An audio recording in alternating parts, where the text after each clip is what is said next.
وعلى آله وصحبه في كل لمحة ونفس عدد ما وسعه علم الله.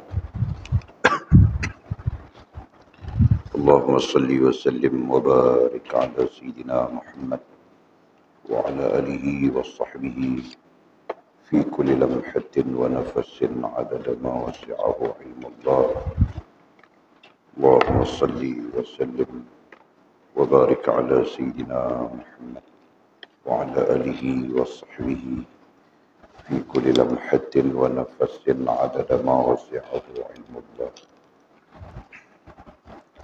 بسم الله ما شاء الله، بسم الله ما شاء الله، بسم الله ما شاء الله، وما لم يشأ لم يكن، لا حول ولا قوة إلا بالله العلي العظيم، لا حول ولا قوة إلا بالله العلي العظيم، لا حول ولا قوة إلا بالله العلي العظيم.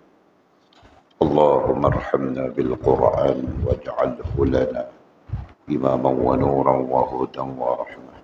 اللهم ذكرنا منه ما نسينا، علمنا منه ما جهلنا، وارزقنا تلاوته آناء الليل وأطراف النهار، واجعله لنا حجة يا رب العالمين.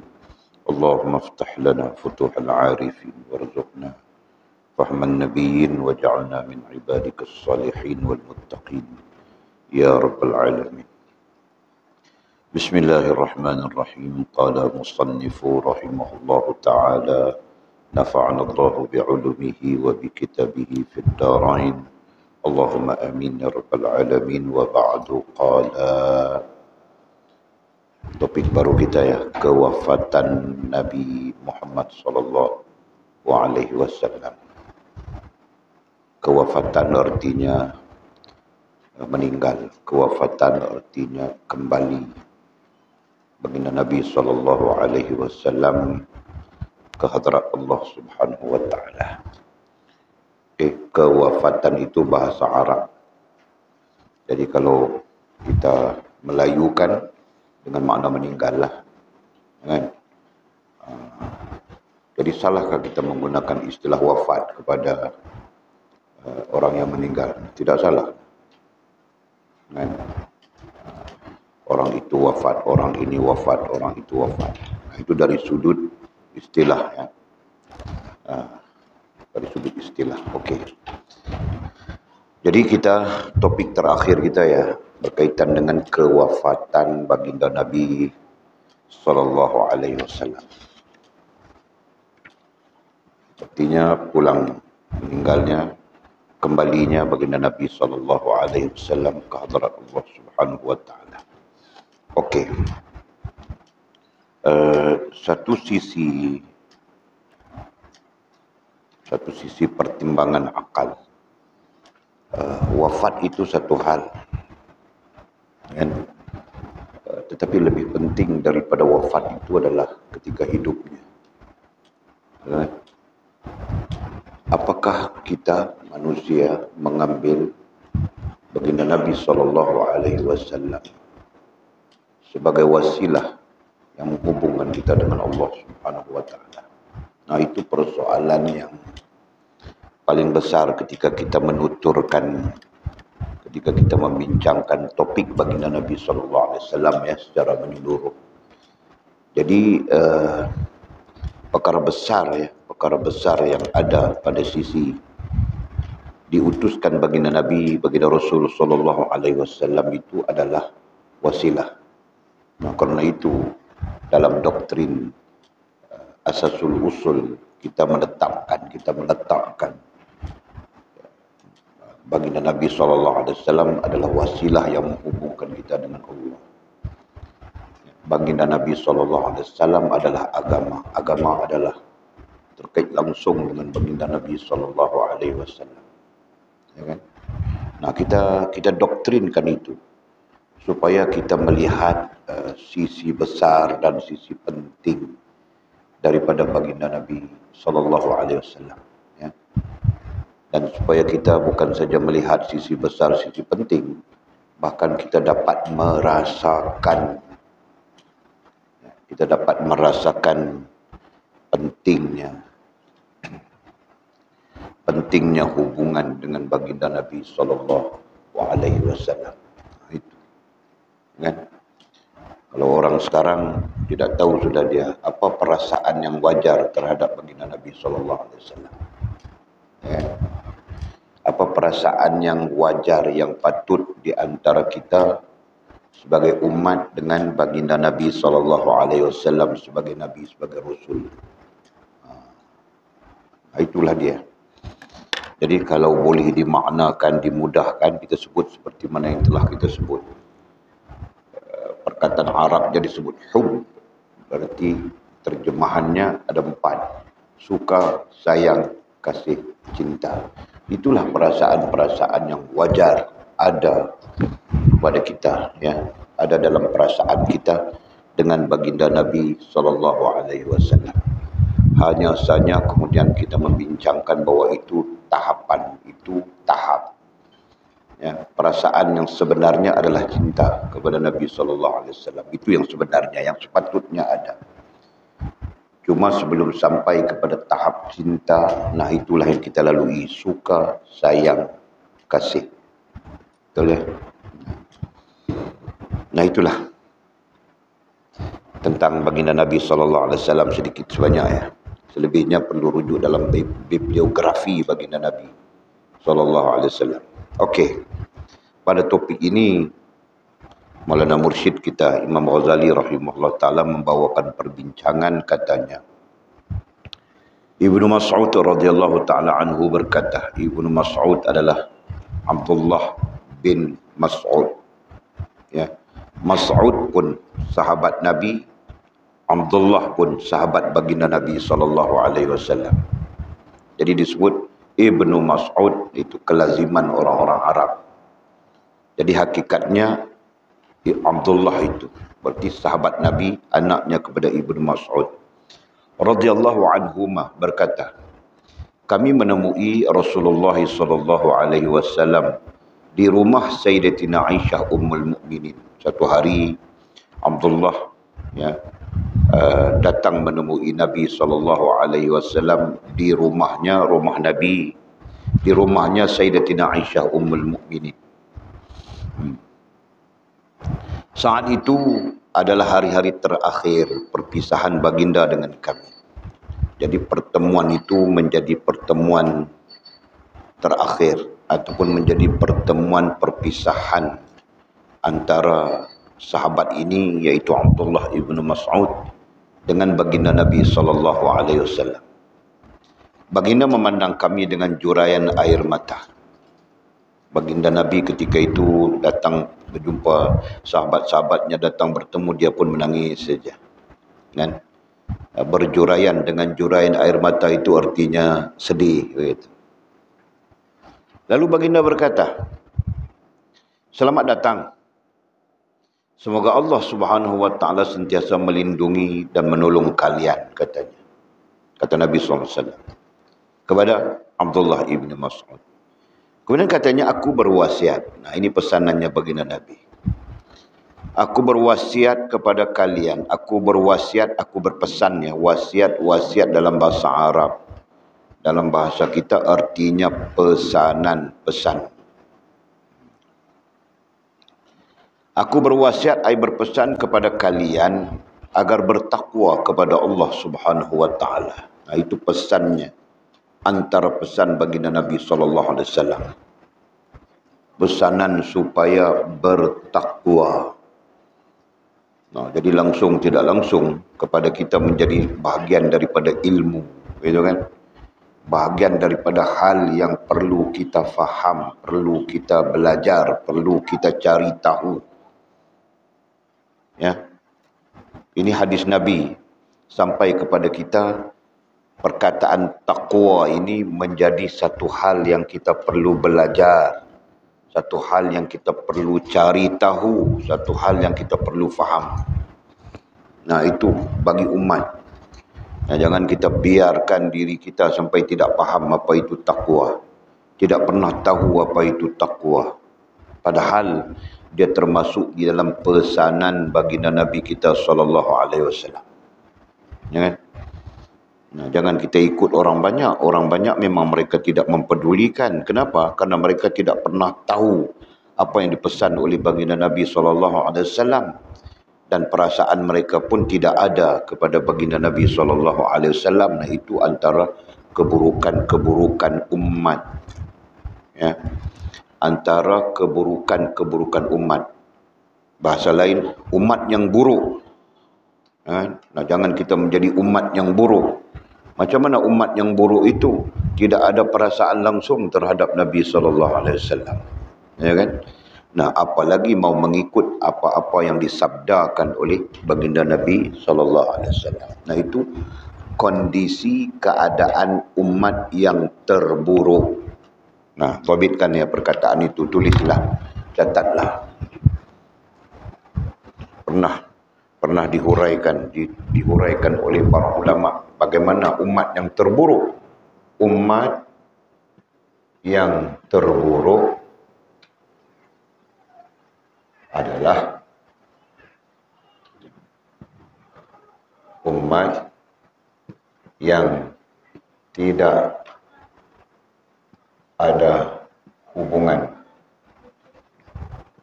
dengan Nabi Sallallahu Alaihi Wasallam. Nah, maksud tidak ada hubungannya, maksud tidak ada hubungannya apa? Nah, itulah yang kita maksudkan tidak ada perasaan. Ini jawab daripada para ulama ya, berdasarkan kepada beberapa hadis Nabi Sallallahu Alaihi Wasallam.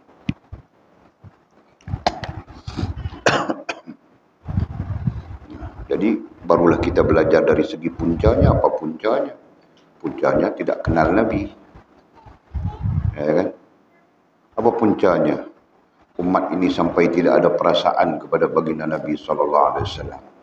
Jadi kalau dari sudut puncanya adalah tidak kenal baginda Nabi SAW. Ya. Punca tidak ada perasaan. Apa puncanya tidak ada perasaan? Nah, puncanya satu, tidak kenal Nabi Rasul.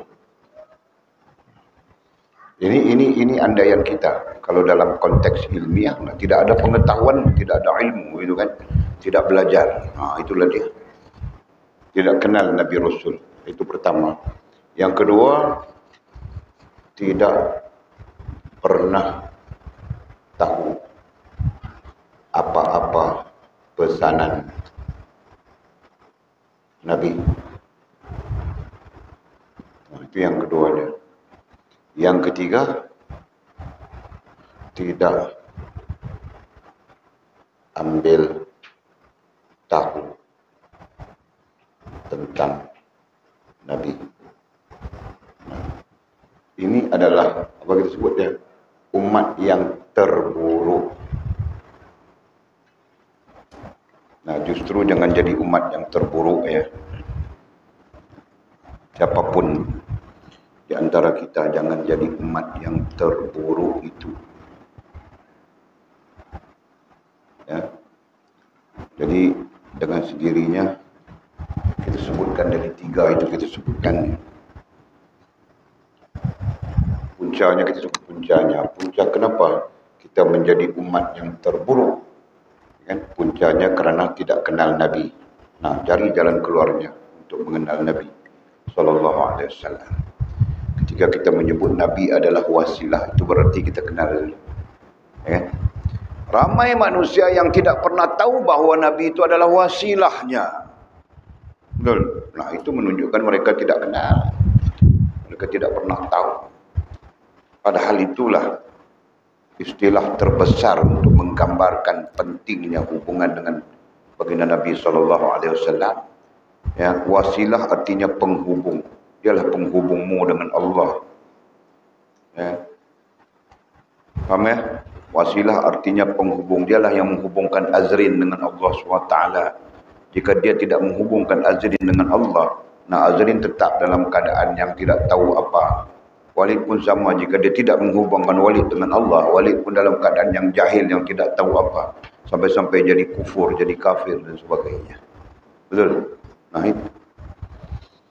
Okey, jadi carilah jalan untuk kenal baginda Nabi sallallahu alaihi wasallam. Itu satu. Yang kedua, apa puncanya? Tidak pernah tahu apa-apa pesanannya, apa-apa pesanan Nabi.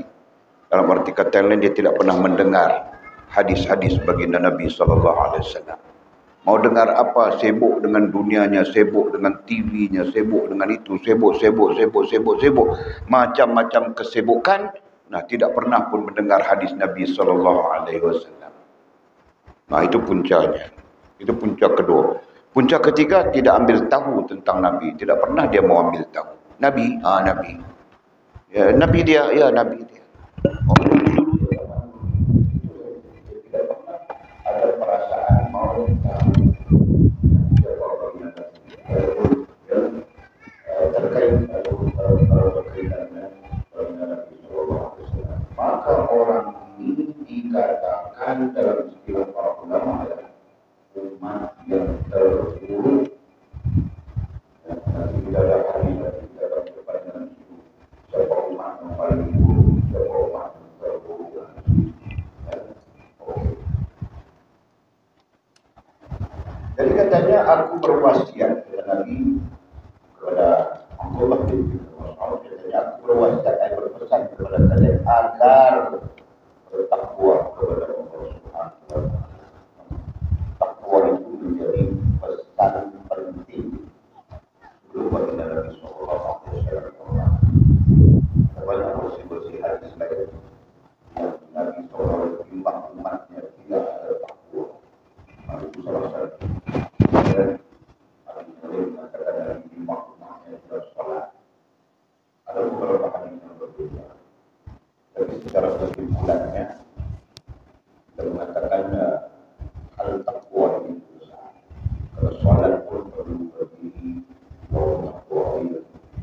Nah, jadi Nabi SAW berpesan dengan takwa, seolah-olah Nabi bimbang umatnya tidak ada takwa. Karena itu kita ada takwa, beriman. Al-Quran mendatangkan walaupun itu adalah istilah Arab, istilah Al-Quran, istilah Arab. Nah, kita perlu melihat, kita perlu meneliti dan mengerti yang belajar. Kita perlu belajar apa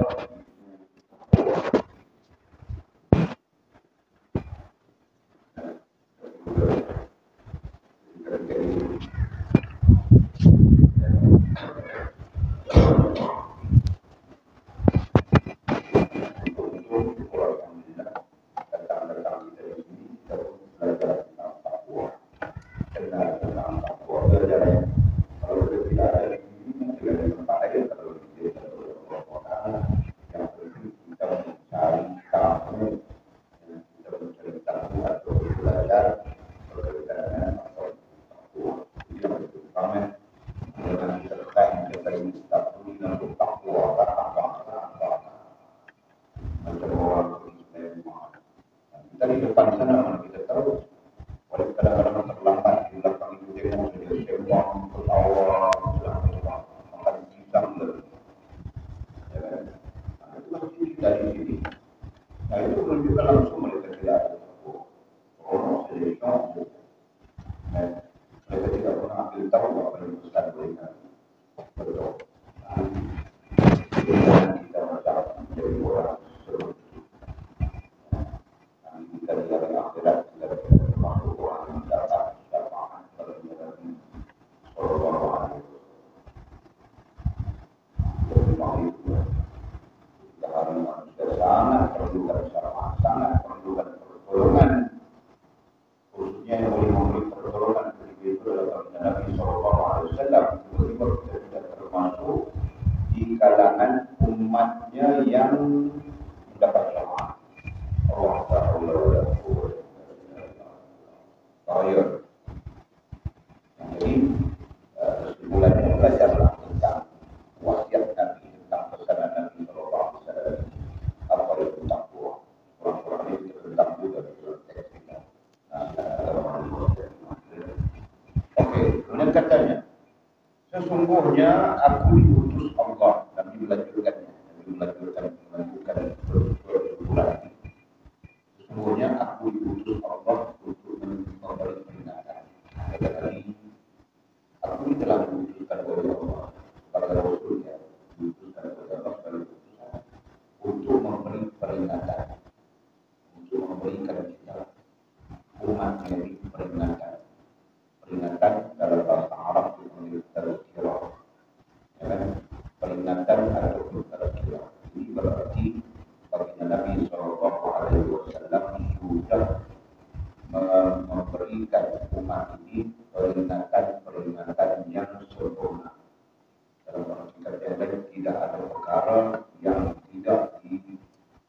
yang diajar, disampaikan oleh baginda Nabi Sallallahu Alaihi Wasallam tidak ada. Yang sebab itu kajian menunjukkan bahwa agama Islam adalah agama yang sempurna. Maksud sempurna itu adalah meliputi semua perkara dalam kehidupan kamu.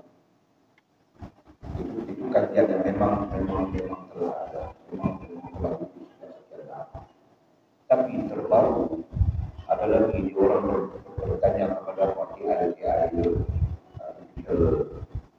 intelligence. AI bisa teknologi kecerdasan buatan.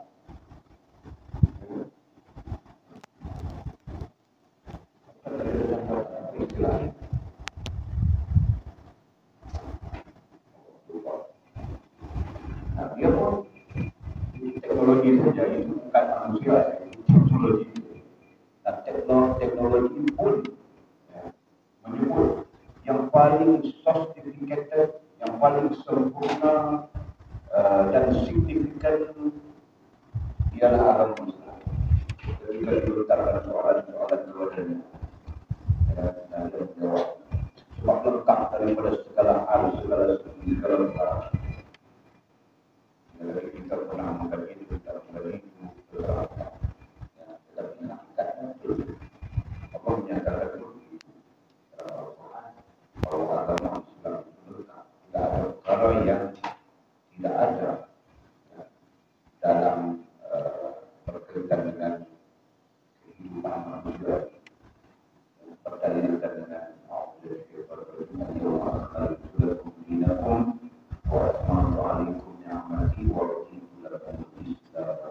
pada hari ini kata Allah, aku sempurnakan bagi kamu agama kamu. Jadi agama pada satu sisi maknanya adalah sistem hidup yang sempurna. Nah, pada satu sisi lain, agama itu adalah Nabi itu sendiri. Nabi itu penyempurna agama, penduduk agama kebajikan. Ya.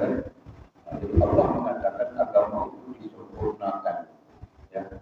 Antara lain adalah melalui Nabi Sallallahu Alaihi Wasallam. Jadi dan berdalilkan dari itu menunjukkan kepada kita bahwa tidak ada perkara dalam hidup ini yang tidak dibincangkan melalui agama.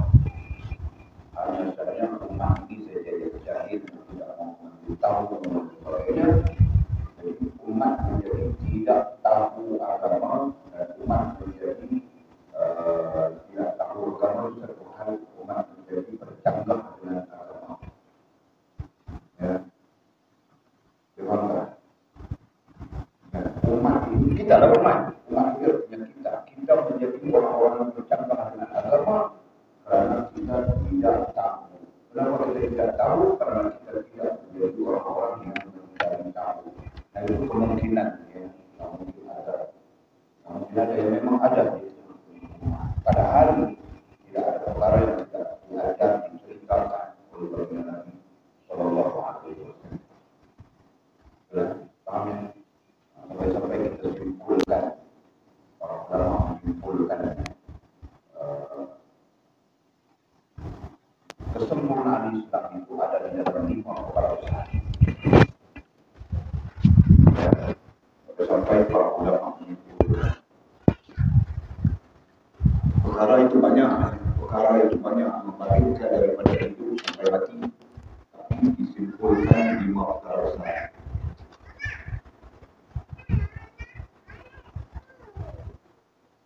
Lima perkara besar dalam Islam.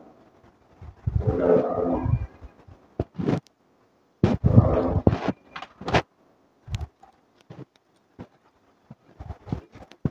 Satu, sistem kerohanian.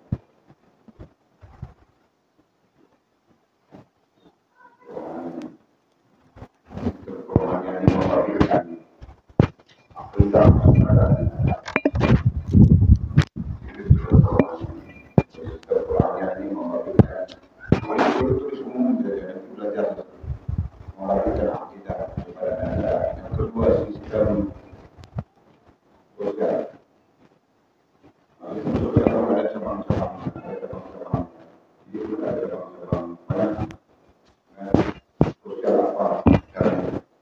Yang ketiga, sistem ekonomi.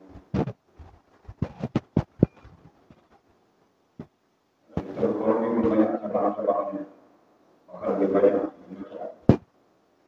Yang keempatnya, sistem politik.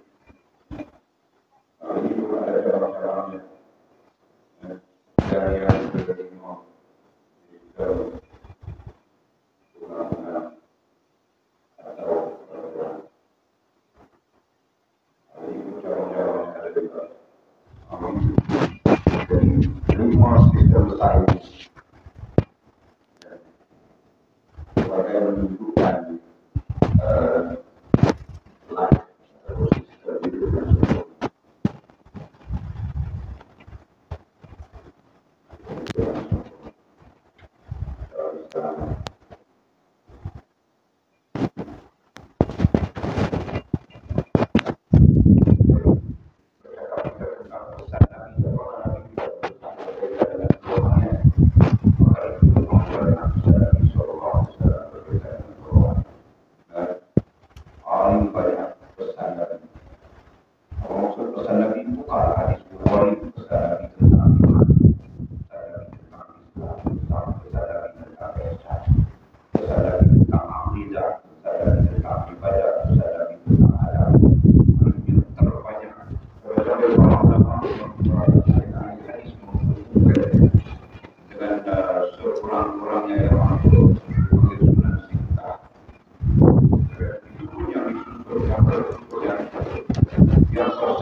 amalan itu.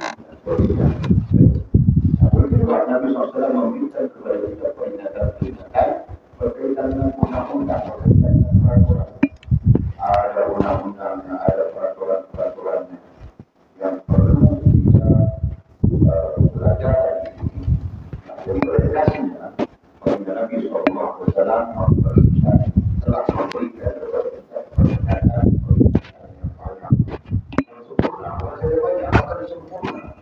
Yang sempurna untuk kita melalui hidup, untuk umat melalui hidup, ya, melalui perjalanan hidup. Bahkan kita tegas mengatakan tidak ada perkara yang tidak disampaikan oleh Al-Quran dan disampaikan oleh Nabi SAW. Nah, kalau tidak ada, kalau tidak berjumpa dan tidak berjumpa, bukan tidak ada.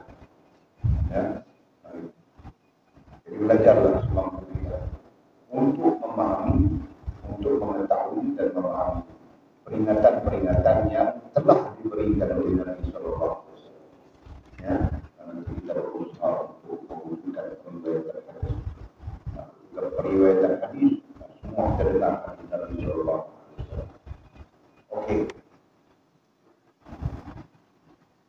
Itu tentang peringatan. Ini kita masih lagi bercakap hadis Nabi SAW. Nabi bercakap kepada Nabi berpesan kepada Abdullah bin Mas'ud. Ya. Oke. Kemudian kata Nabi lanjut, janganlah kalian menyombongkan diri kepada Allah. Janganlah kalian menyombongkan diri kepada Allah. Jangan sombong dengan Allah. Jangan sombong dengan Allah Subhanahu wa Ta'ala di negerinya. Kalau masuk di negerinya, negeri Allah artinya milik Allah. Negeri ada dua negeri dalam bahasa Al-Quran. Satu negeri dunia, satu negeri akhirat. Dunia dan akhirat itu dalam tahqiqnya adalah milik Allah Subhanahu wa Ta'ala. Ya, itu baca terjemahan dan tafsiran Maliki Yaumiddin. Nah, itu boleh pernah cerita. Ya, Maliki Yaumiddin. Maliki artinya pemilik, artinya raja. Ya.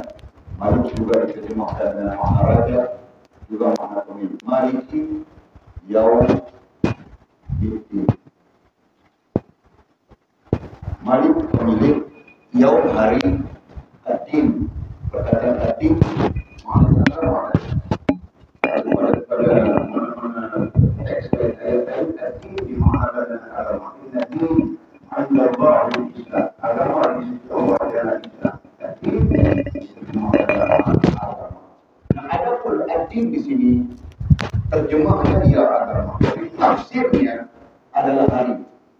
Ya, adalah hari, dikatakan hari dunia dan akhirat. Ya. Jadi ad-din di sini maknanya hari dunia dan hari akhirat. Yaum makna hari yaum. Yaum itu makna hari. Maliki pemilik hari dunia dan hari akhirat. Ad-din itu dengan makna dunia dan akhirat. Dengan makna hari ini. Pemilik, penguasa, itu terjemahannya ya. Pemilik atau penguasa. Hari dunia dan akhirat. Mari Yaumiddin. Mana tafsir? Jadi Allah lah pemilik hari dunia dan hari akhirat. Kita cuma ada dua hari saja, dunia dan akhirat. Hari di dunia pada sisi Allah SWT satu hari di akhirat pada sisi Allah SWT satu hari juga.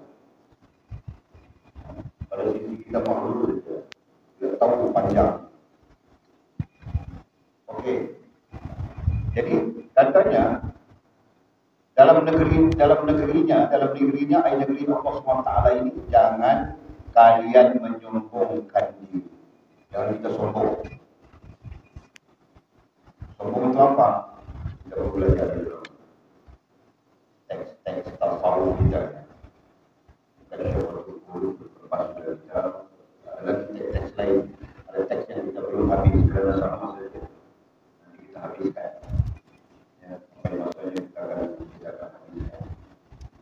Apa yang kami ulang ini sebagai contoh tentang apa itu sombong. Sebenarnya tentang sombong ini kita belajar bicara tasawuf amali.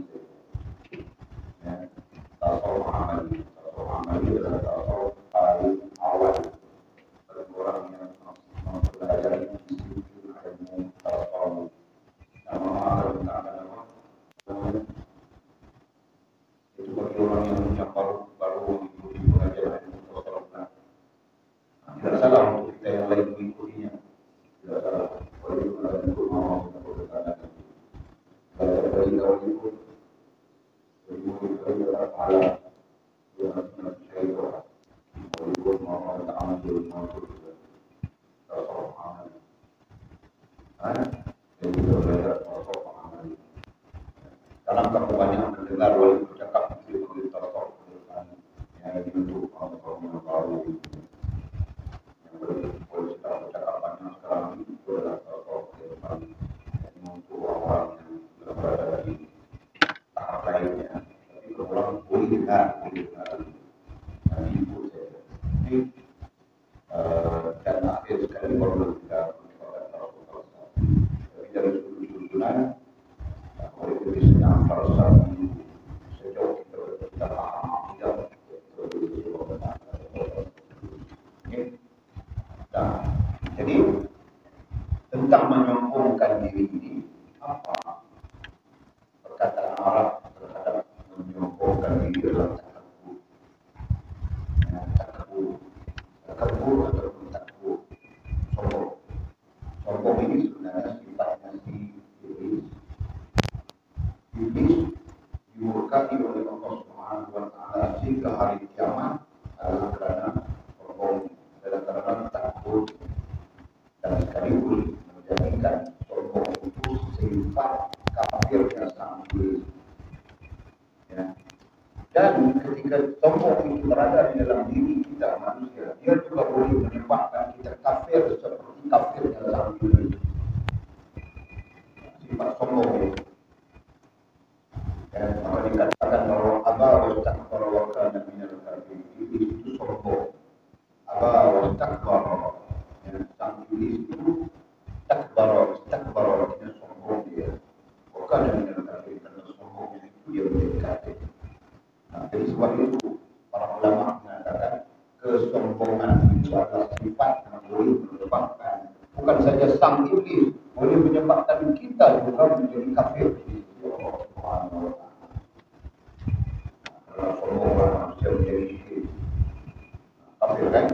Karena sombonglah manusia menjadi nifaq, menjadi munafik. Dan paling rendah karena sombonglah manusia pasti kepada Allah Subhanahu wa taala. Dengan yang sombonglah yang tidak salah, kalau dia tidak menyombongkan diri, kalau dia tidak salah. Yang sombonglah yang tidak mau mengikut perintah Allah Subhanahu wa taala.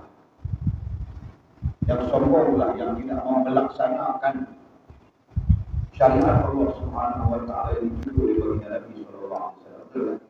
Yang sombonglah mendaki dada begini dan sebagainya, padahal Allah Subhanahu wa taala yang memberikan segala-galanya.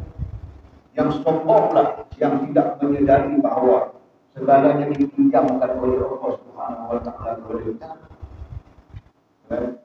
Dia tetap perasan dia punya kekuatan, dia punya usaha, padahal dipinjamkan oleh Allah Subhanahu wa taala. Jadi tetap saja sombong itu boleh merosakkan, iman, boleh merosakkan Islam, boleh merosakkan ihsan kita, seterusnya merosakkan agama.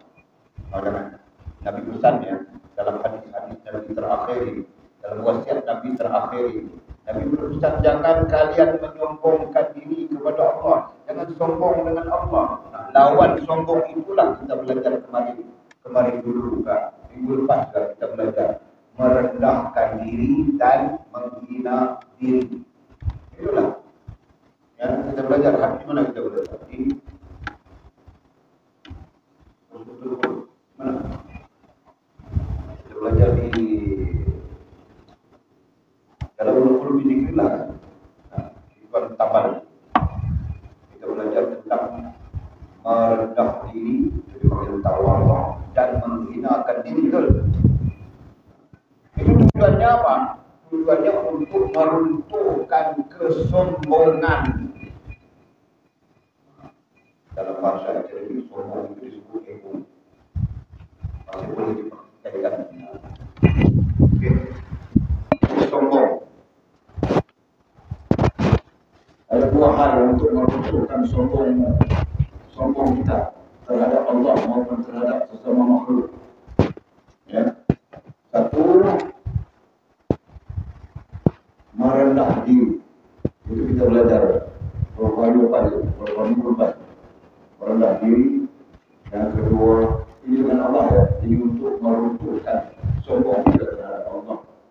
Menghina diri. Dua ini untuk meruntuhkan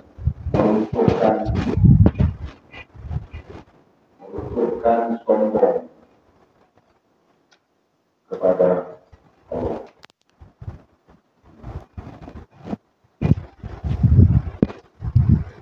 Jadi manusia yang tidak merendah diri kepada Allah dan tidak menghina diri kepada Allah, dia akan sombong sampai menjadi kiri, sombong sampai menjadi nifaq, ya, sombong sampai kita tidak merendah diri.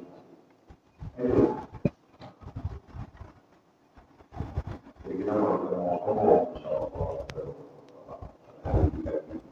jangan terjadi kepada Allah. Tidak ada kalau kau tidak berhak untuk sombong. Kalau kau sedih, kau tidak berhak untuk sombong. Kalau kau apa sekalipun kau tidak punya hak untuk sombong.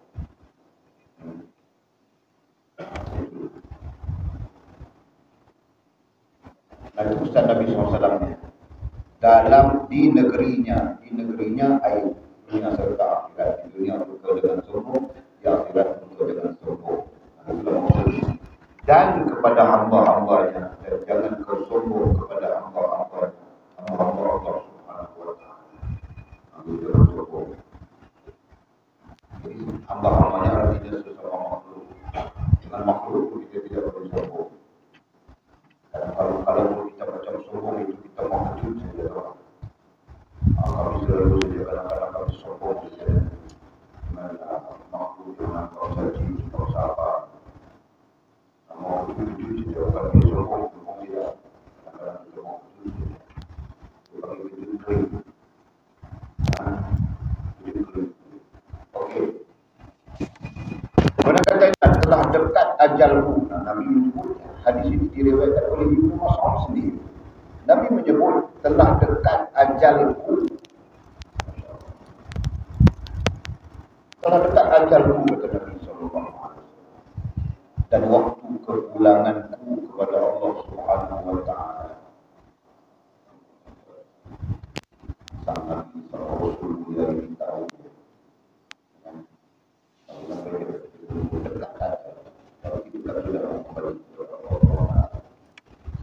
Dan waktu perpulanganku kepada Allah SWT dan ke Sidratul Muntaha untuk memasuki surga. Sidratul Muntaha itu dikatakan posisi selepas dari berlalu dulu. Ada pertanyaan di mana Sidratul Muntaha tidak tahu, tidak ada ilmu tidak selepas itu. Sama saya kita tidak ada ilmu tentang arah, tentang kursi.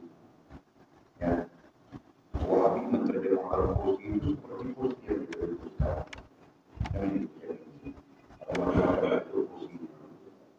Nah, kemudian Allah Subhanahu wa Ta'ala sedang merehat santai-santai di kursi. Di atas kursi ini terjemahan Wahabinya. Yang hakikatnya kita tidak tahu pun kursi itu apa. Arah itu apa kita tidak tahu dan itu hakikat. Bahkan kita tidak tahu di mana pun secara spesifik itu tidak tentu. Kita mengatakan di situ tidak ada. Bahkan di situ di sini itu tidak ada. Nah, arah, dia mengambil jihad. Allah SWT tidak mengambil jihad, tidak mengambil arah.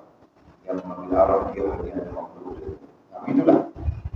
Oke, jadi kata Nabi SAW, waktu kepulanganku kepada Allah pun semakin dekat dan ke Sidratul Muntaha, artinya di satu keadaan. Sidrah ini artinya pokok.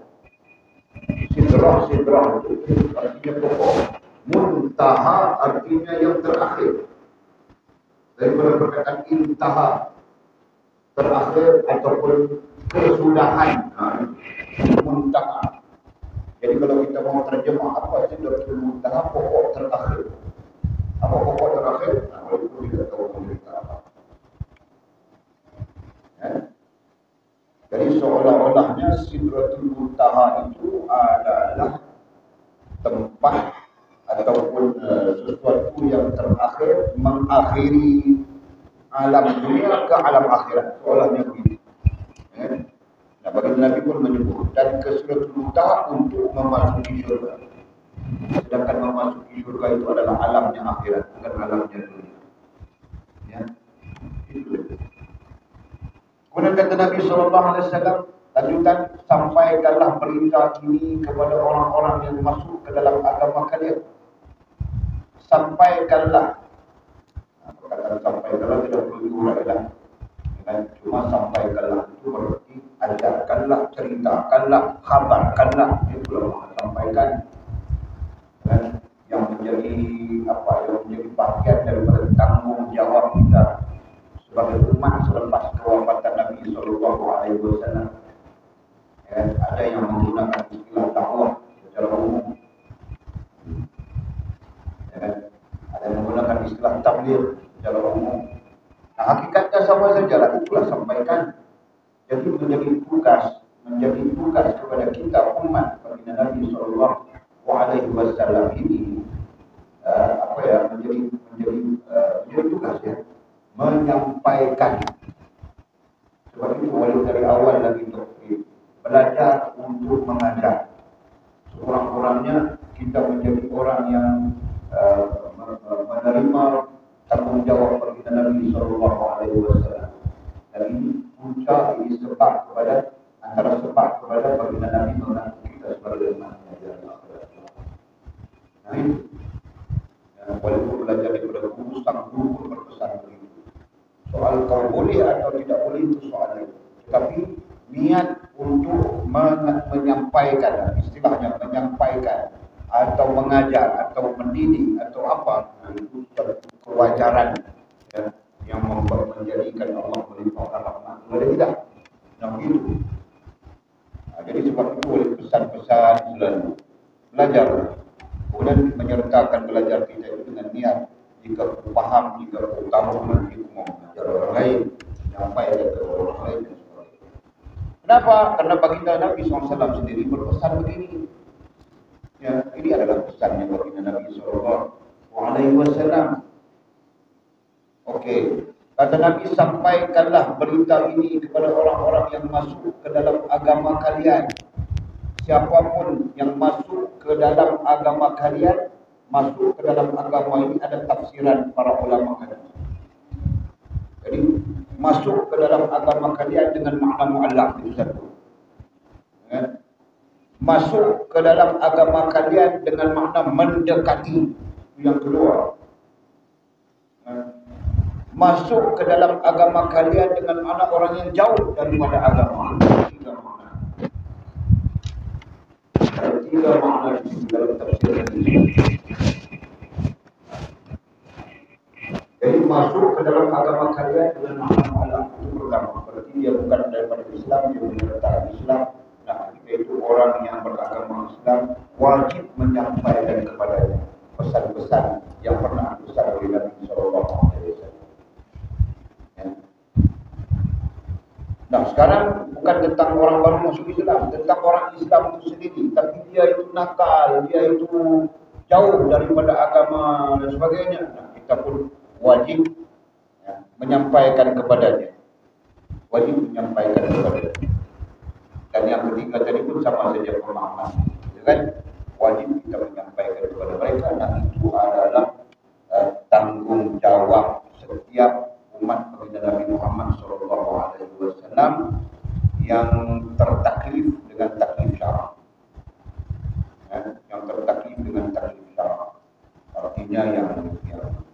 balik, yang sejahtera akalnya, yang apa syarat-syarat tadi sama. Tanggungjawab kita. Bahkan kita catatkan dalam kita punya usul niabatan anil nubuwah antara sedikit wa siyasatil dunia. Itu tanggungjawab kita. Kita menggantikan Nabi sallallahu alaihi wasallam yang telah wafat dalam menjalankan urusan agama. Berarti kita menjalankan urusan agama pada diri kita, pada lingkungan kita, dan kita menjalankan urusan agama kepada orang lain. Paham kan? Nah, macam Walid dengan kamu orang ini, Walid menjalankan urusan agama pada orang lain. Kamu orang lain bukan daripada Walid. Daripada Walid berapa orang saja tidak cukup, mau cari lagi tahu tak? Sampai dia mau jadi. Daripada Walid berapa saja? Nah, dari kamu orang adalah termasuk orang lain yang kita bersatu di bawah satu payung kita, gitu kan? Nah, menjadikan kamu orang pun adalah orang-orang beriman. Paham ya? Kemudian kata Nabi SAW, setelah aku wafat, sampaikanlah berita ini kepada orang-orang yang masuk ke dalam agama kalian. Boleh sebut sudah 3 tadi ya. Setelah aku wafat, kata Nabi SAW. Nah, artinya hadis ini menunjukkan kita bertanggung jawab menggantikan peranan Nabi Sallallahu Alaihi Wasallam. Hadis yang diriwayatkan oleh Ibnu Mas'ud ini menjadi dalil yang menunjukkan bahawa kita perlu niabah, kita perlu menggantikan Nabi setelah kewafatan beliau untuk menyampaikan risalah agama kepada umat. Bahkan ada fatwa-fatwa yang mengatakan kalau kita tidak peduli kepada menyampaikan risalah agama, kita adalah pendosa kepada ayat. Nah, sampai ada yang memfatwakan begitu. Ada fatwa-fatwa dalam Majmu' Fatawa Imam Syirati. Bukan Majmu' Fatawa, Syarah Muhadzab Imam Syirati. Dia menyebutkan ada dalam pustaka kita. Dia mengungkapkan fatwa itu. Ibnu Taimiyah di dalam Majmu' Fatawa pun ada di dalam kitabnya pustaka. Ya. Nah, dia mengungkapkan hal yang sama. Umat Muhammad perlu menjalankan tugasnya yang pernah dijalankan oleh baginda Nabi Muhammad SAW. Ya. Tidak kira dalam skala besar, skala kecil, sesuai dengan satu badan kita. Karena kita menjadi umat Muhammad yang pedulikan maksiat yang ada, pedulikan apa, kira kita saja berusaha. Ya. Nah, kita pedulikan kita untuk berdoa. Nah, itu pun salah. Umat Muhammad adalah umat yang ada sosialisasinya. Ya, karena ada sunnah yang disebutkan tadi, pesan-pesan kerohaniannya, pesan-pesan sosialnya, pesan-pesan ekonominya, pesan disuruh peringatan, gitu kan? Peringatan politiknya, peringatan undang-undang peraturannya. Kita adalah umat yang itu. Bukan umat yang jadi kampung masing-masing kota pasal saja. Itu salah dan menjalani sunnah yang Nabi Sallallahu Alaihi Wasallam. Nah, itu kan? Jadi beda pun sebetulnya guna mengajar di kampung dia tak ikhlas di pakaiannya, bila makan betul rumah minah pipa, tak ada beda nama mengajar. Kampung ada jawab yang bila aku semua juga, bila klik nikah hidup mana sawah mana buat hidup kampung dia mah. Untuk kampung tu guna ada juga. Kalau kau tak boleh dengan dia, guna ada anakmu, adik-adikmu, siapa saja dekat denganmu, kerja sampaikan agama. Itulah maksudnya. Apa dia? Jauh-jauh itu adalah tugas kita. Maria pun Erina dia balik tinggal di mana di kampung dia. Nah, ketika itu dia kena mengajar orang kampung yang jahil, yang tidak tahu baca Quran, tidak tahu kok kena mengajar. Nah, agama tidak tahu, dia Islam tapi agama pun tidak tahu, kena sampaikan ini agama kita, ini agama kita, ini agama kita. Nah, sesuai dengan mereka. Itu adalah tanggung jawab kita, tanggung jawab setiap umat Muhammad Sallallahu Alaihi Wasallam. Apa buktinya? Nah, itulah bukti yang kita baca tadi. Hadis Nabi Sallallahu Alaihi Wasallam. Hadis ini sahih dari segi periwayatan. Nabi berpesan supaya kita menjadi orang yang menyampaikan. Sebab itu tidak ada dalam jawab itu. Azrin pun supaya dia balik-balik dengan tujuan nak diam di kampung dia. Azrin kena bercakap, kena sampaikan agama kepada orang-orang. Itu bulan. Kita tak boleh dirikan yang kali juga. Pedulikan. Jadi aku masuk surga sudah. Ini bila dia terlalu. Ya. Okey. Kemudian kata Nabi, dan sampaikanlah salamku kepada mereka.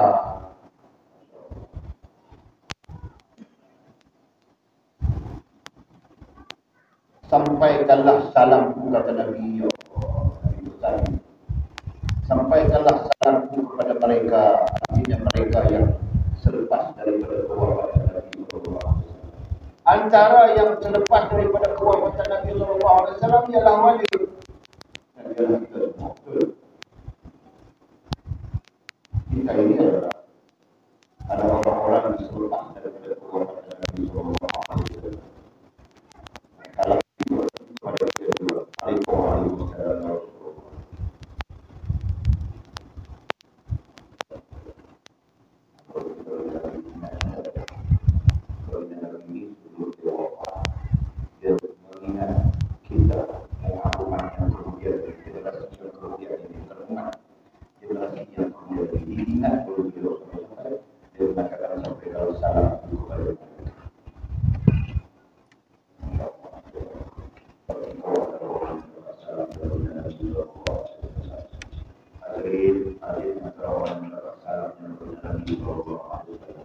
Dan kita semua adalah orang antara orang yang mendapatkan orang yang mendapat salam daripada Nabi Sallallahu Alaihi Wasallam.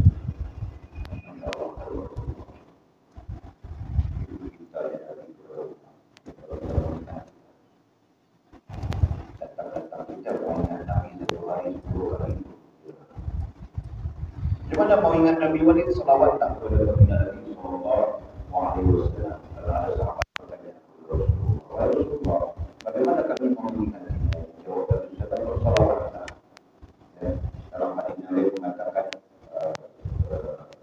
siapa yang bersalawat dan memberi salam kepadaku, saya aku akan menjawab salamnya. Itu antara kita di hadis yang bunyinya berkaitan dengan orang-orang yang mengingat Nabi. Dan itu kita pun dalam mengingat Nabi salawat.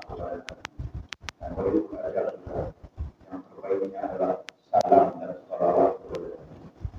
Jadi dua hal berlaku sekaligus. Satu salam, yang kedua salawat. Allahumma salli wa sallim wa barik ala sayyidina Muhammad wa ala alihi wa sallam. Boleh begitu daripada guru-guru segala. Jadi kita pun baca Allahumma salli wa sallim wa barik ala sayyidina Muhammad wa ala alihi wa sallam. Kurang-kurangnya Allahumma salli wa sallim wa barik ala sayyidina Muhammad wa ala alihi wa sallam. Tanda ada kita menjawab salam Nabi Sallallahu Alaihi Wasallam, menerima salam Nabi Sallallahu Alaihi Wasallam. Pasal apa beda? Pasal kita kena cari jalan untuk kasih, untuk suka, sayang, kasih kita. Kena cari jalan beda-beda pun. Cara berjawab. Pasal apa? Pasal Nabi ini dia wasilah berhubung di antara kita dan Allah. Itu. Nabi lah. Kalau Nabi tak menjadi hubungan dengan Allah, tak akan Allah, takkan Allah Taala pun tak akan diterima oleh Allah. Kalau Nabi itu wasilah, ilmu kenal agama lagi wasilah Nabi itu semua akan berhubungan dengan Allah. Jadi kita kena berkira. Kalau telefon kita fokus dalam kita, dalam telefon kita disebutkan. Kalau telefon kita tu cahaya ya. Ujungnya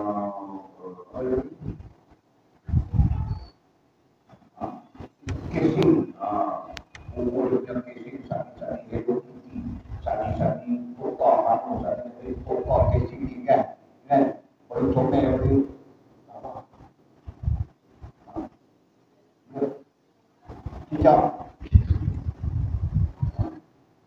komen telefon kita dan sebagainya tu lah kan. Pasal apa sayang ke telefon kita? Pasal apa sayang ke telefon kau? Boleh buah ya. Sayang pasal kita duduk cakap dengan mak, duduk cakap dengan ayah, duduk cakap dengan abang, duduk cakap dengan kau, duduk cakap dengan bobreng. Kan? Oh sayang macam tu orang. Macam tu Nabi kita SAW. Kita kena sayang, kena lupa, kena sayang, kena kasih, kena cinta. Kerana Nabi SAW sudah yang Wabarik ala sayyidina Muhammad wa ala alihi. Sebelum wafat, boleh baca jiwa yang dikacau dibaca oleh itu.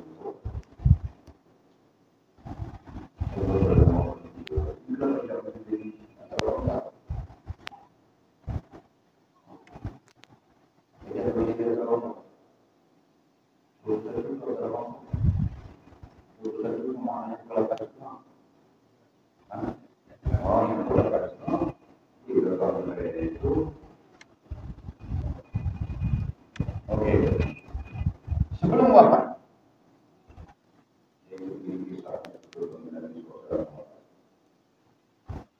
Rasulullah SAW bertanya kepada Jibril tentang keadaan umatnya setelah baginda wafat. Allahumma salli wa barik ala sayyidina Muhammad wa ala alihi.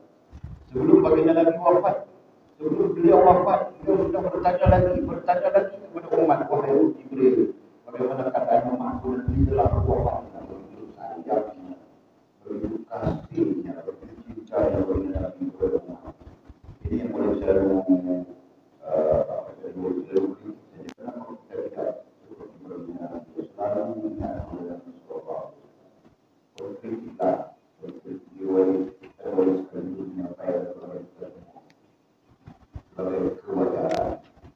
kalau Nabi mau wafat, sedang mau wafat dia, ya, sedang nak wafat dia, sampai waktu untuk wafat, dia bertanya kepada Jibril tentang keadaan umatnya setelah baginda wafat.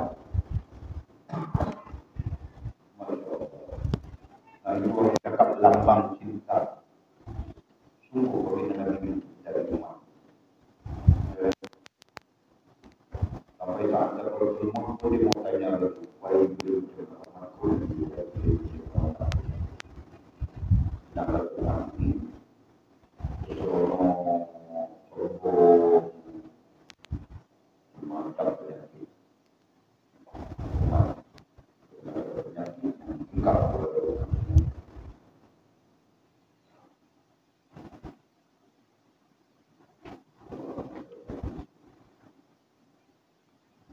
Kemudian Allah Subhanahu wa taala memberi wahyu kepada malaikat Jibril. Allah menyampaikan pertanyaan Nabi kepada Jibril. Dan Allah Subhanahu wa taala menyampaikan jawaban wahyu di sini menjadi jawaban kepada persoalan Nabi Muhammad SAW kepada malaikat Jibril. Nah, apa jawaban Allah? Sampaikanlah kepada kekasihku. Jadi jawaban Allah kepada malaikat Jibril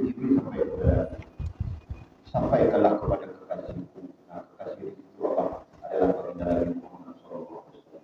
Ayat itu adalah ayat Allah.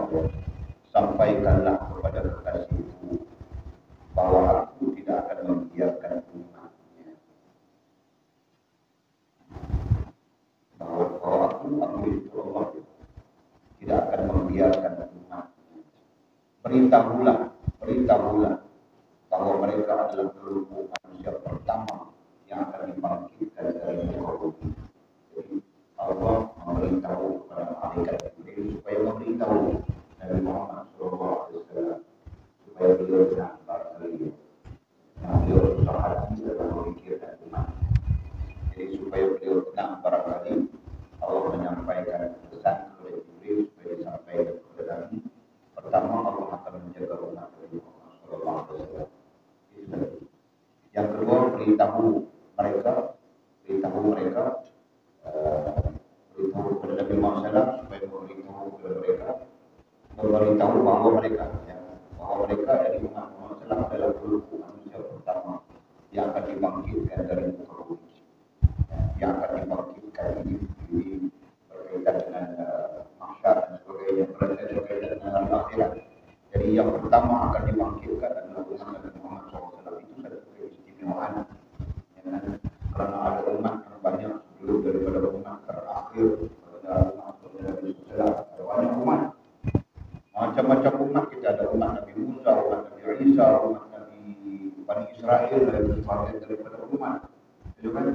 panjang sejarah kenabian dan banyak nabi-nabi, rasul-rasul dan banyak umat-umat. Tapi yang dibangkitkan paling awal adalah umat Nabi Muhammad SAW. Ini satu kemuliaan.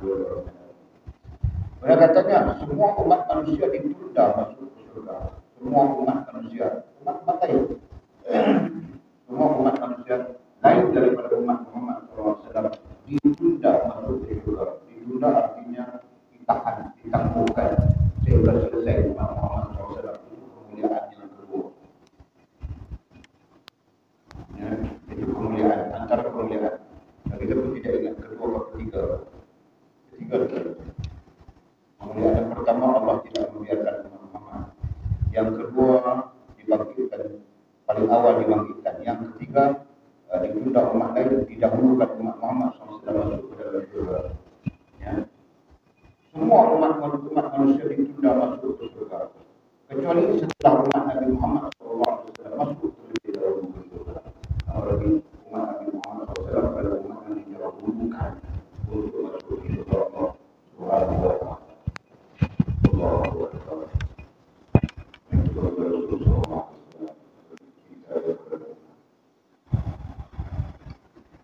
Rasulullah SAW lalu berkata, sekarang hatiku menjadi tenang. Artinya, kalau Nabi SAW merasa tenang dan sekaligus mengartikan kepada kita, tidak tenangnya Nabi SAW adalah tentang umatnya, bukan tentang hal lain.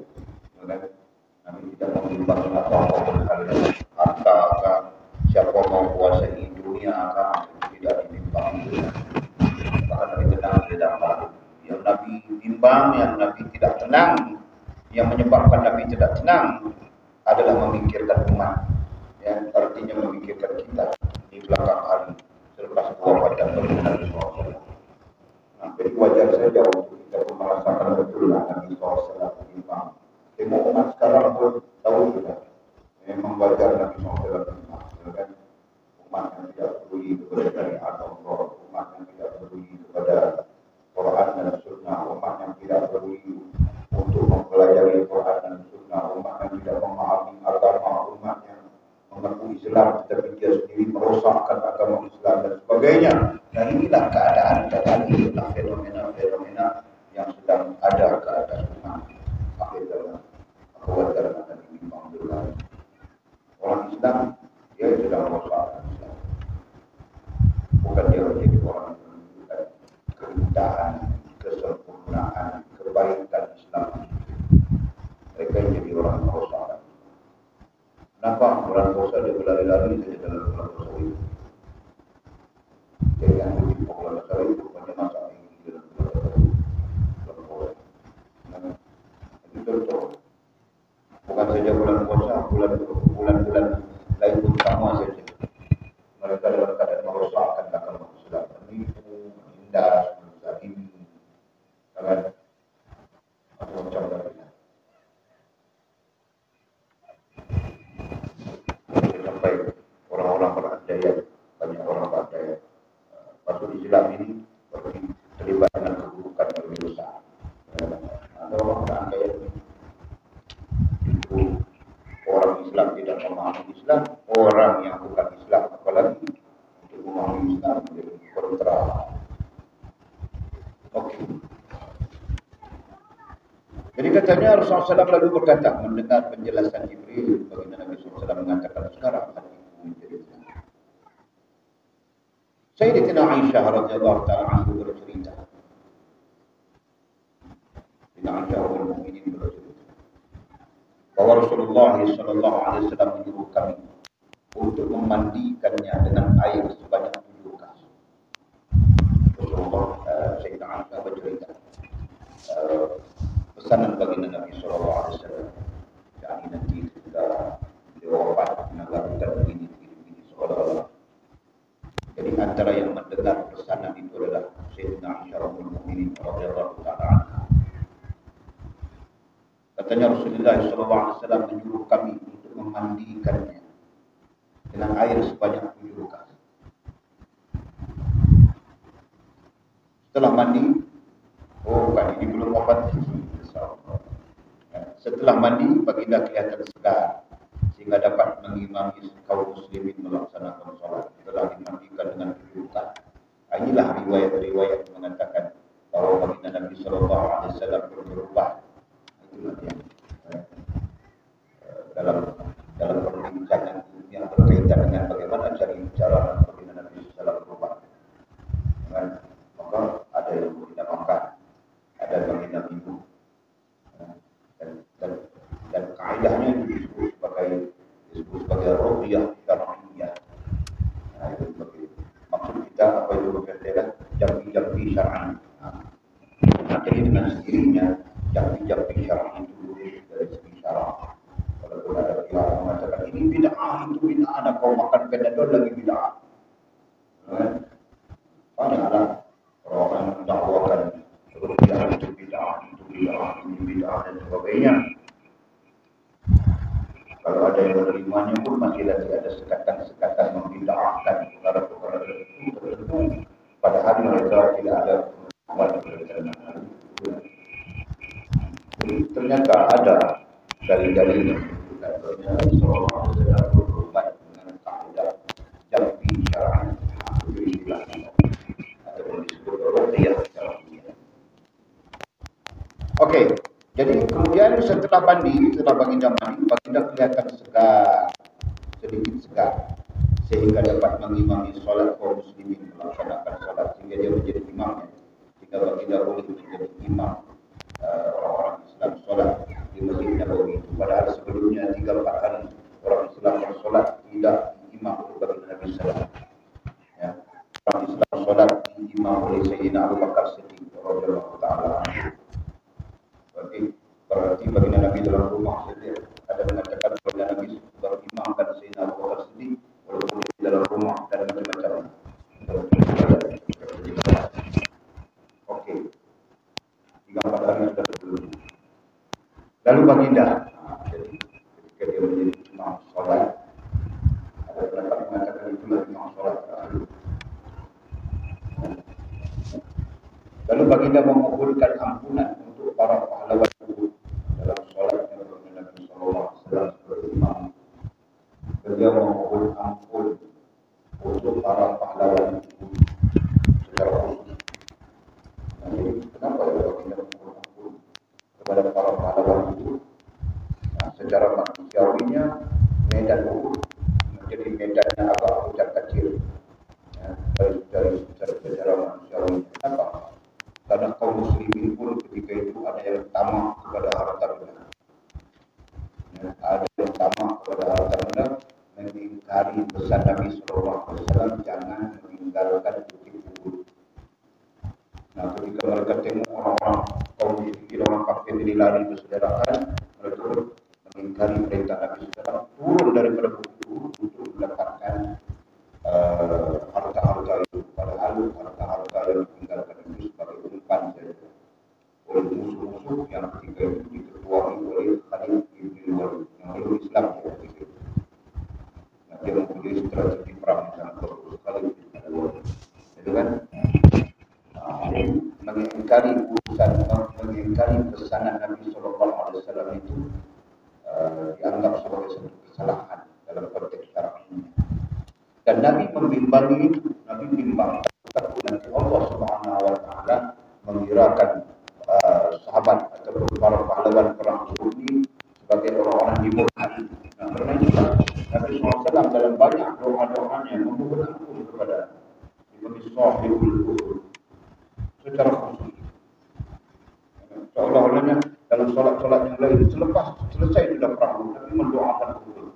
Ya, maka para penafsir hadis mengatakan Nabi membimbang para pahlawan Uhud di Allah karena mereka mengingkari beliau. Padahal pada sisi Nabi tidak ada apapun, Nabi memaafkan saja. Okey. Jadi sampai-sampai doa baginda Nabi SAW ketika mengimami salat selepas beliau sakit itu, dan dia tidak tinggal juga memohon keampunan untuk para pahlawan Uhud. Nah, itu satu versi. Ada versi lain dikatakan para pahlawan Uhud itu adalah dikatakan dimuliakan oleh Allah SWT. Ada pandangan-pandangan tertentu. Okey. Kemudian katanya dan berwasiat, dan beliau berwasiat, sekali lagi berwasiat artinya berpesan agar kaum Ansar diperlakukan dengan baik. Nabi sekali lagi berpesan, berwasiat selepas berdoa ini dan berpesan kepada jamaah yang berdiri terus salat bersama beliau agar kaum Ansar diperlakukan dengan baik. Kaum Ansar artinya orang yang datang, kaum Ansar artinya orang yang berada di Madinah Al-Munawwarah, orang yang atau disebut Ahli Madinah. Ya. Kaum Ansar disebut Ahli Madinah, sedangkan Muhajirin disebut Ahli Makkah. Ya. Muhajirin datang daripada Makkah ke Madinah. Ansar artinya orang-orang yang membantu. Kalau Madinah disebut Ansar, mereka adalah Ahli Madinah. Jadi Nabi mengingatkan janganlah menyakiti kaum Ansar, karena mereka sangat berbakti kepada Nabi SAW dan kepada agama. Orang-orang Ansar pernah disebutkan oleh Nabi SAW sebagai kaum yang sangat berbakti kepada agama. Ya betullah, mereka lah yang menerima Nabi SAW daripada Makkah ke Madinah, memberi penempatan dan sebagainya kepada Nabi SAW. Ya. Itu dipanggil kaum Ansar, orang-orang Ansar. Datang orang-orang Muhajirin daripada Makkah, mereka menyediakan tempat tinggal, berhidup ini, bersusah payah dan sebagainya. Itulah orang-orang Ansar bermulia mereka. Kerana itu baginda Nabi SAW mengatakan tidak ada kemuliaan yang besar melainkan kemuliaan orang-orang Ansar. Ada pelajaran. Jadi Nabi berpesannya supaya kaum muslimin jangan melakukan hal yang tidak baik kepada kaum Ansar.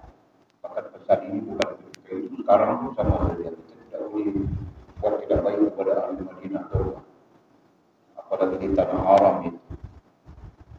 Tidak boleh. Okey. Setelah itu baginda bersabda.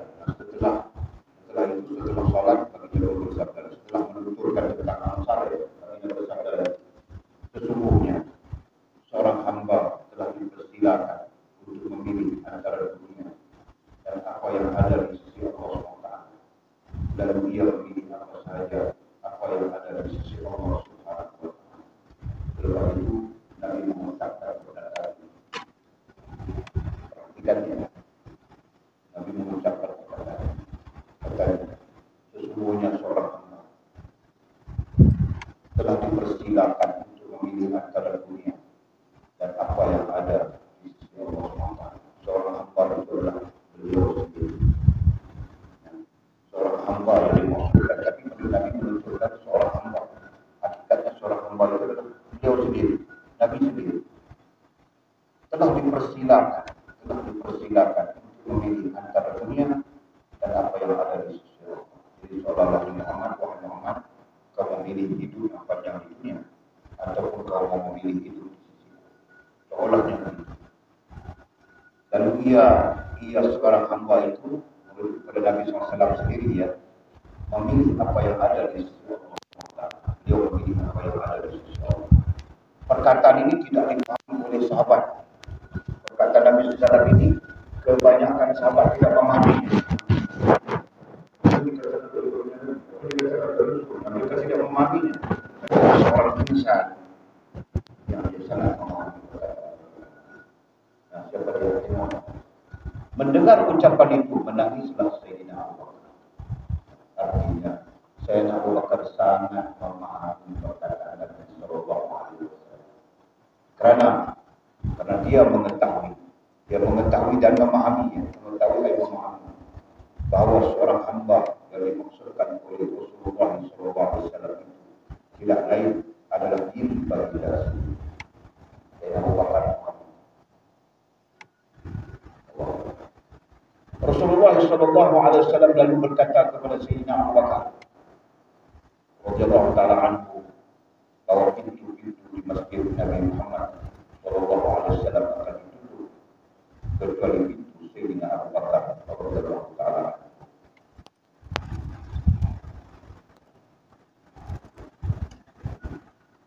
Rasulullah SAW berkata kepada Sayyidina Abu Bakar, perkataan Nabi kepada Sayyidina Abu Bakar, perhatikan kiasan, bahawa pintu-pintu di masjid Nabi, pintu-pintu di masjid Nabi Muhammad SAW akan ditutup kecuali pintu Sayyidina Abu Bakar radhiyallahu taala. Nah, itu majas bahwa Nabi Muhammad pintu lain semua ditutup, padahal pintu yang dimaksudkan itu adalah Nabi Muhammad SAW. Tapi berbalik dia tutup, yang terbuka nantinya adalah pintu Abu Bakar, dan maksud Abu Bakar lah yang akan mengimam menggantikan Nabi.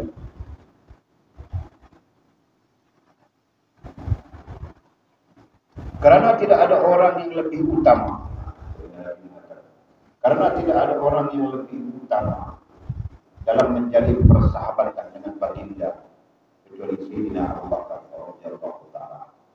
Artinya Sayyidina Abu Bakar ini adalah sahabat yang setia kepada baginda Nabi SAW dan diklasifikasikan sebagai sahabat yang paling dekat dengan baginda Nabi SAW. Sayyidina Aisyah radhiyallahu taala berkata kepada Rasulullah, Sayyidina Aisyah radhiyallahu taala berkata bahwa Rasulullah SAW meninggal dunia di rumah. Rasulullah meninggal di rumahnya, rumah baginda Nabi sendiri. Ya, itu sekarang rumahnya di dalam masjid Nabi sekarang ya. Pada hari giliran Sayyidina Aisyah Ummul Mukminin dan di pangkuan Aisyah Ummul Mukminin. Atau waktu itu keadaannya baginda Nabi SAW wafat. Masuklah Abdurrahman bin Auf, Abdurrahman bin Auf masuk. Saudara Sayyidina Aisyah radhiyallahu taala anhu sambil membawa siwak. Abdurrahman bin Auf itu saudaranya Aisyah ya, Ummul Mukminin. Berarti mereka ada talian sepupu kalau tidak salah. Okey, sambil membawa siwak. Itu berkait dengan permintaan Nabi SAW. Nabi minta siwak, kayu siwak. Rasulullah SAW melihatnya. Rasulullah melihat Abdurrahman bin Auf dan siwak. Sayyidina Aisyah radhiyallahu ta'ala tahu bahawa baginda menginginkan siwak itu. Ya. Ketika Abdurrahman bin Auf membawa siwak, ternyata Rasulullah SAW menurut Sayyidina Aisyah SAW menginginkan siwak yang ada di tangan Abdurrahman bin Auf. Dia pun mengambil siwak itu dan memberikannya kepada baginda. Dia mengambil siwak dan memberikan kepada baginda. Rasulullah SAW lalu memasukkan siwak itu ke dalam mulut. Allah mengambil masuk ke dalam mulut siwak. Setelah itu baginda memasukkan tangannya ke dalam air.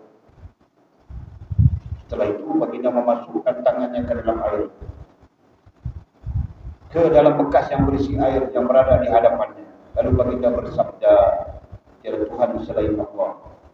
Sesungguhnya sakaratul maut mendahului kematian.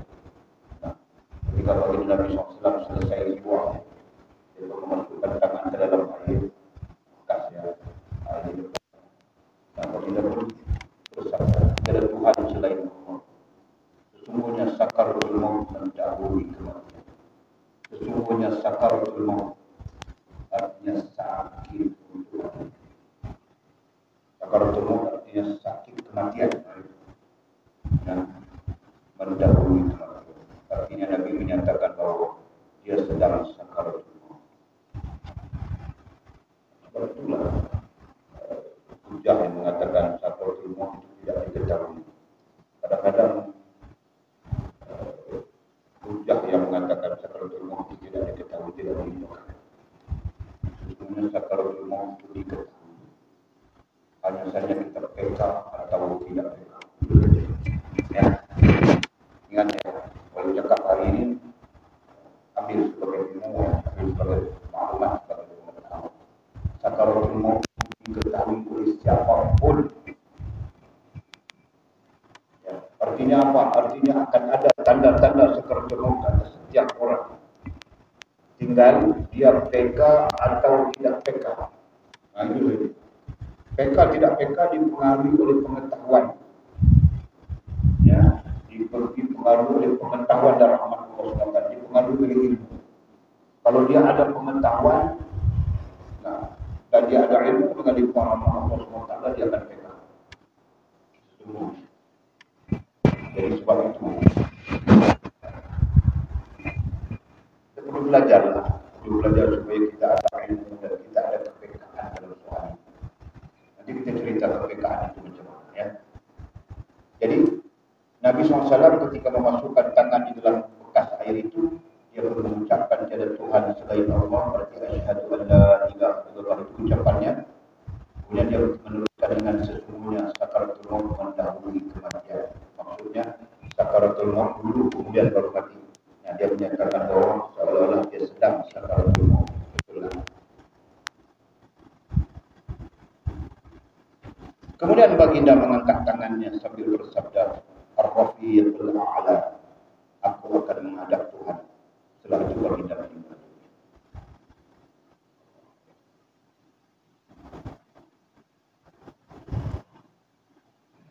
Sambung dengan Rasulullah sampai